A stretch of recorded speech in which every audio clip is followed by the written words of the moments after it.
hay bao cốt cứ miên sủng ngủในក្នុងនឹងបានទៀតណាគឺអែមខ្លាំងហ្មងនេះចង់តតាក់ចូលក៏បានប្រើជាមួយទឹកអាំងទឹកអីក៏បានដែរចឹងហើយណាបងអូនមកបង្ហាញពីរបៀបប្រើប្រាស់ម៉ាស៊ីនបោកគក់ប៉ាណាសនិកជប៉ុនតឡើងនៅជប៉ុនចំនេះណាចឹងរបៀបប្រើបងអាចមើលតាមនឹងចំណាំមួយទៅព្រោះដោយសារអក្សរលើនេះគឺសិតតាអក្សរជប៉ុនទេបងអញ្ចឹងប៊ូតុងនៅពីនេះគឺសម្រាប់ប៊ូតុងខាងណាធ្វើការបើកម៉ាស៊ីនហើយខាងនេះធ្វើការបិទម៉ាស៊ីនណាចាំមកចង់ធ្វើការបើកម៉ាស៊ីនចុចតំណឹងវិញមកនេះវានឹងដំណើរការ load screen មកអញ្ចឹងហើយបងហើយសម្រាប់ម៉ាស៊ីនបោកគក់នេះដំបូងយើងចង់ធ្វើការបោកសម្លៀកពាក់របស់យើងដាក់ចូលក្នុងនេះមកហើយកន្លែងនេះគឺជាកន្លែងដាក់សាប៊ូមួយនេះខ្ញុំប្រើសាប៊ូម្សៅខាងនេះហើយទឹកក្អបនៅកណ្ដាលខាងស្ដាំដៃគេបងអស់នេះគឺសម្រាប់សាប៊ូទឹកណាចឹងយើងដាក់កៅលៃមកសំរុំតាមសម្លៀកពាក់របស់យើងមកធ្វើការបិទម៉ាស៊ីនចឹងយើងមើលទៅនឹង screen នេះមកនេះ screen នេះគឺ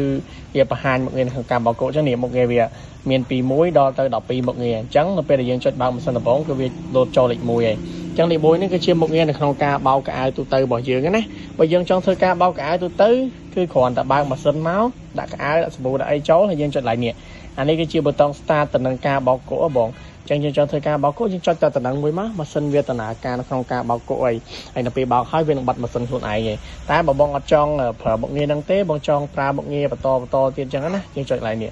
អាកន្លែងនេះគឺជាកន្លែងដែលសម្រាប់យើងជ្រើសរើសមុខងារចឹងមុខងារទី1ខ្ញុំបញ្ជាក់ជូនបងចឹងនេះគឺជាមុខងារនៅក្នុងការបោកកៅទូទៅ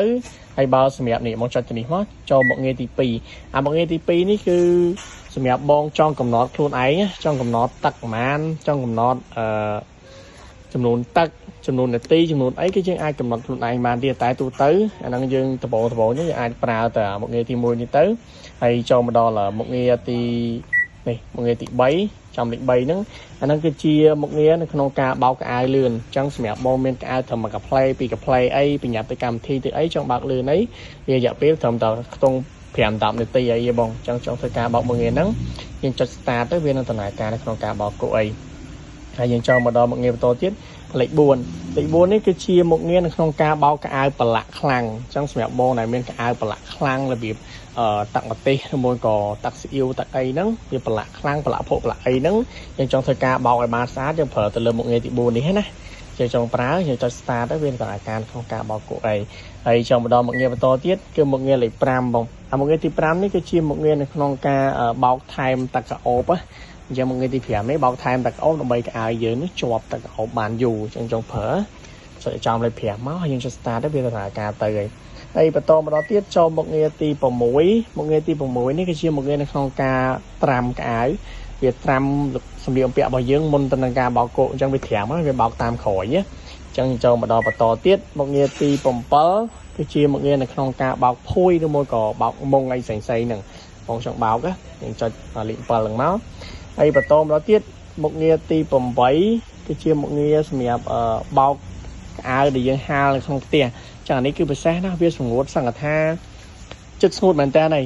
ចឹងអាមុខងារទី8នេះយើងបោកហើយយើងអាចយកហាលក្នុងផ្ទះបានកន្លែងដែលមានម្លប់មានអីអញ្ចឹងអត់ចង់ឲ្យកៅយើងផ្អួរកៅយើងអីអញ្ចឹងណាដោយសារតែវាបោកអានេះគឺវាពោតសង្កថាចិត្តស្ងួតអីអញ្ចឹងវាការពារឲ្យកៅយើងធំផ្អួរធំអីទេចាមុខងារទី8នេះគឺអែមរបស់គេ